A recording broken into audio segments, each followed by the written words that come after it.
السلام علیکم۔ کراچی میں فائرنگ، اہل سنت والجماعت کے 2 کارکنان کا قتل، 3 زخمی۔ شہر میں ٹارگٹ کلنگ کا ایک اور واقعہ پیش آیا ہے، افسوسناک خبر آ گئی۔ کیا آپ حالات حاضرہ سے آگاہی حاصل کرنا چاہتے ہیں؟ خبر کے پیچھے چھپے اصل حقائق جاننا چاہتے ہیں تو ابھی سبسکرائب کیجئے جلمل پاکستان کو اور ساتھ ہی گھنٹی کے نشان پر کلک کر دیں۔ آپ کو بتاتے چلیں کہ کراچی کے علاقے ابو الحسن اصفہانی روڈ پر واقع دودھ کی دکان پر 2 موٹر سائیکل سوار ملزمان نے اندھادھند فائرنگ کی۔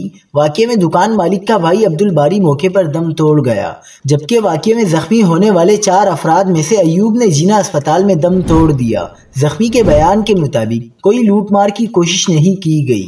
مقتول کا تعلق اہل سنت والجماعت سے تھا۔ واقعے کے بعد اہل سنت والجماعت کے کارکن جینا اسپتال پہنچ گئے۔ پولیس کے مطابق واقعہ ابتدائی طور پر ٹارگٹ کلنگ لگتا ہے۔ جائے وقوع سے 9 mm کے 12 خول ملے ہیں۔